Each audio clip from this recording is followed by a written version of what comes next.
Ngiyabuma uNkulunkulu babu sekifile usengilithetha kimi Takazani Dimelang Disedi. Hello everyone and welcome to the one-on-one sessions with Gogo Masare, and I'm your host Gogo M, giving you tips, lessons and teachings on African spirituality in general. So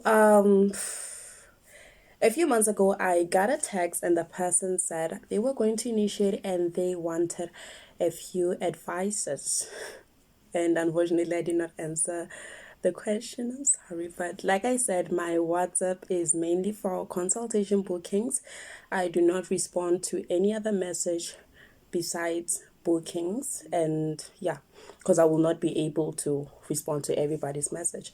So I decided to make a video about it, about what advices I would give to a person who's about to initiate, or someone who's just found out that they have a gift and just want to know what to do and how to go about it. Okay, so these are just my personal advices. Advice from other people are also relevant.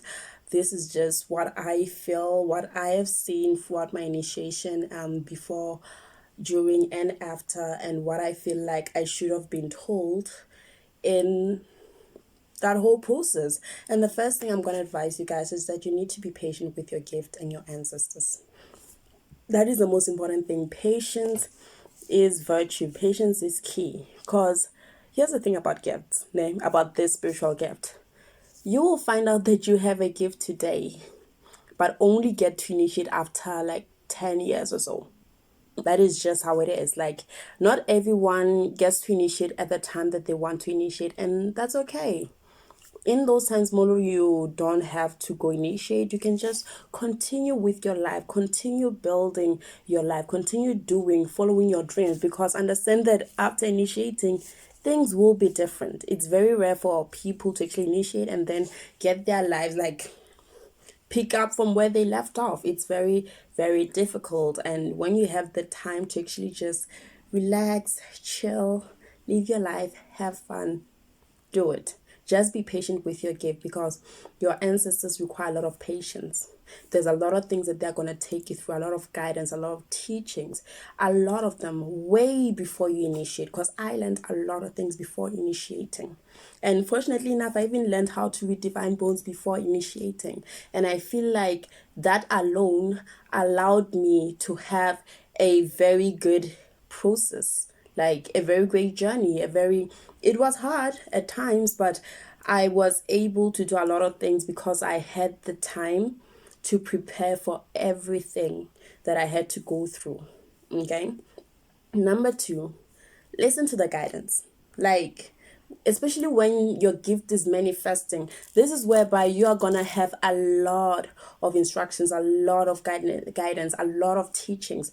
Those things are gonna be very important for you before you initiate, during your initiation, and even after your initiation. So take this time to pay attention to the guidance and also train yourself, train your gift. Okay, this is where you can be accustomed to praying, speaking to your ancestors. Those are the major things. You can also meditate, find out different ways to align your chakras. So when you actually get into the whole initiation process, it will be a walk in the park for you. Okay, so take that time, the waiting period, like just take it and use it for your own good. Okay, never take your dreams for granted. Okay, so what's gonna happen is that before you initiate, even after you initiate, like the dreams are like, they come a lot, but I feel like before you initiate, they are just rapid. Like, you're just being shown everything all at once, and it's crazy, né? So I'd advise you to like pay attention to your dreams. Note down every single thing that you need to know, every single thing that you need to have. Before I initiated, I had dreams about the beads, the cloves, the bones, the herbs. I had all those things. I was shown all those things before initiating. And the good thing is that I note a lot of things down. Like, I write down my dreams and I go back to them and look at them and try to translate them properly when I get the chance to. And doing that actually helped me, because you are able to learn more from your ancestors. like a lot from your ancestors, even before you start with your path. Ne? And another thing is that they will come and reveal themselves slowly. They'll come and reveal themselves slowly. They can even give you the name, the ancestral name before you initiate. Because I already had mine before initiating. So pay attention to your dreams. Ne? Respect your gobela. So this is for the ones that are just starting with initiation or are in initiation. I understand, like, people are difficult. That is just facts on top of facts on top of facts. People are difficult, and if you're unlucky, you might find yourself in a place, Molore, that your teacher is very harsh, is very mean, will treat you very badly. This happens a lot. A lot of people go to initiate and they're treated very badly, very, very badly. But one thing I'm going to advise, and this is not really for them, no, it's not. It's for you and their ancestors. It is for their ancestors, because when you're respecting this gobela or any other healer anywhere that you go, you are actually respecting the spirits that are governing them as opposed to them. Well, not their karma will come. It always does, trust me. Their karma will come. And even with other healers, like, don't accustom yourself to this whole notion, you're my ancestor is powerful, yours is weak, all this. Like, this happens a lot during initiation, matwasa. Like, I just don't even understand where this mentality comes from. Ne? But this is something, it upsets other people's ancestors. Now, okay, you can say that to me. I really wouldn't care, because I'm too carefree, né? But the ancestors will feel disrespected. So respect the ancestors of every other healer there as well. Even if anyone tries to provoke you, that is not what you're there for. You're not there for conflict. You're not there for drama. You're just there to learn what you have to learn and then move on with your life. Okay?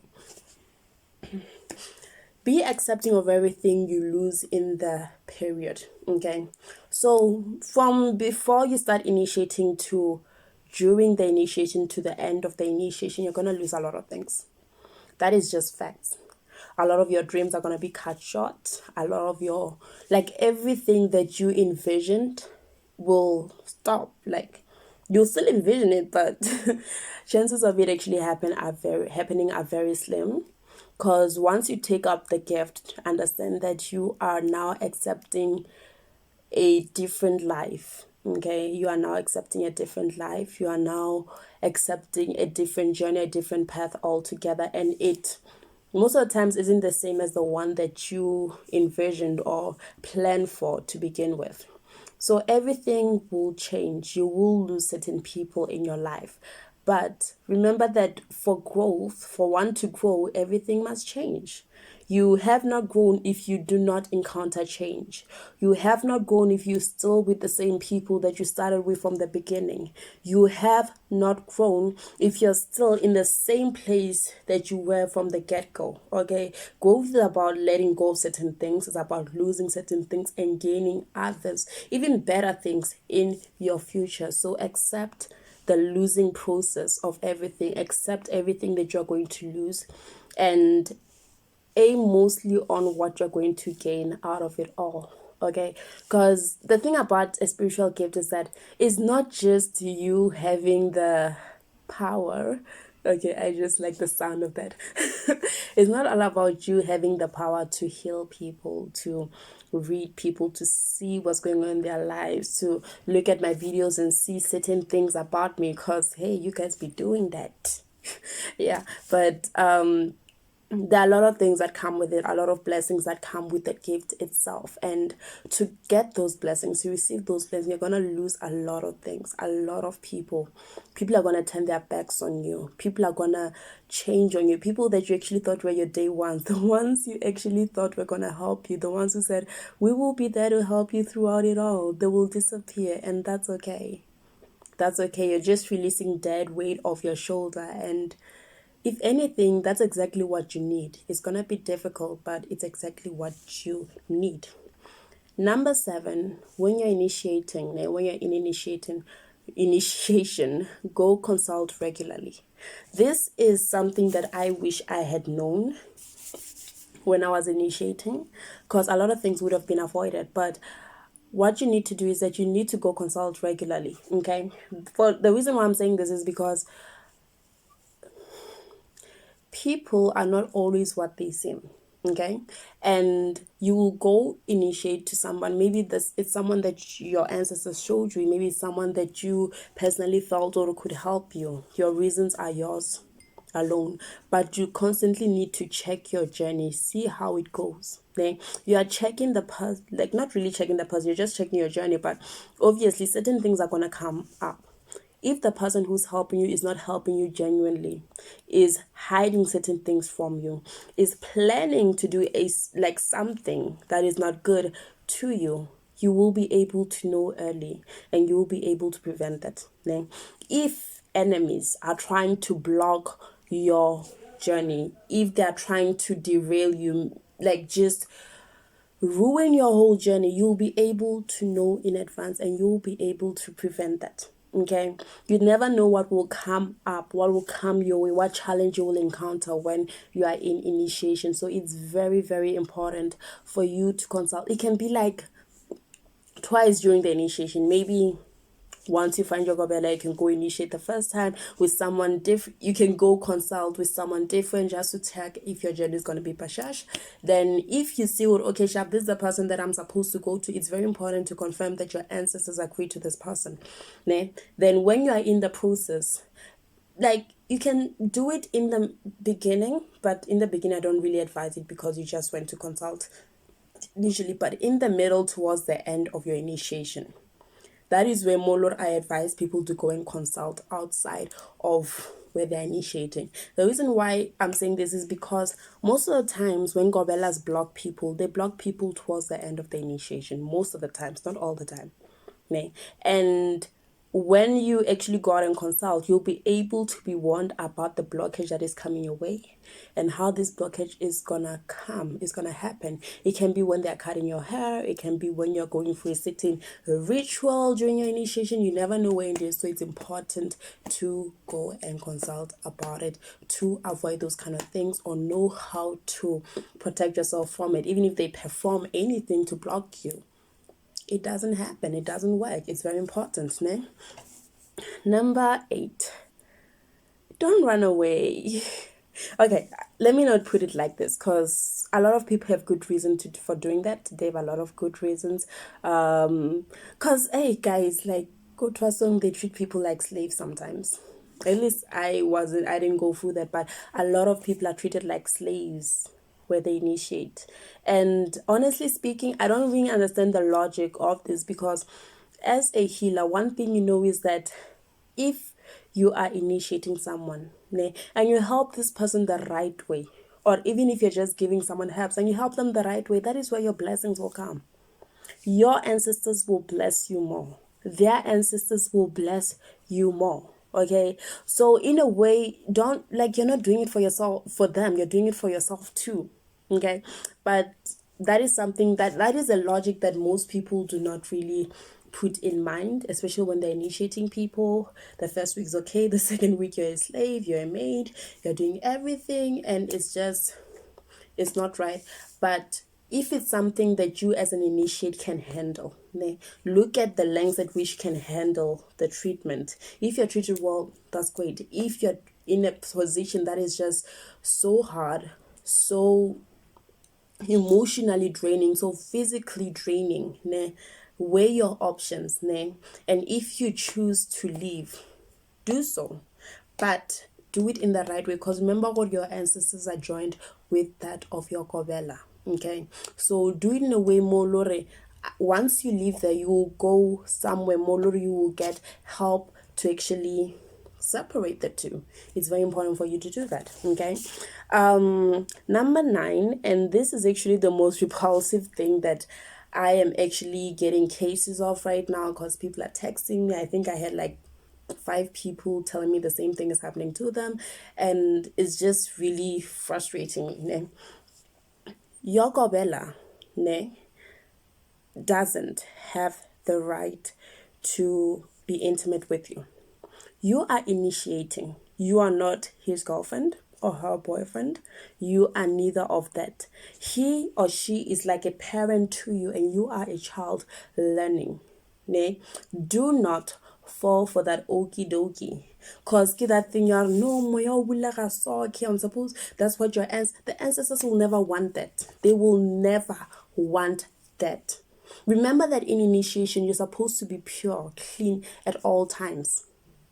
So the minute a person says or that your ancestors want that, they're like practically rebutting every single thing that they said from the beginning. Because I know when you get into initiation, they'll give you this long speech of what you need to do, what you don't have to do, what you have to eat, what you don't have to eat. So the minute the person does that, understand that something is wrong. And what thing about it, it can be last. The other thing, that is how they can actually block you. You will not block you, just steal your power. Because remember what it is energy. Intimacy is energy on its own.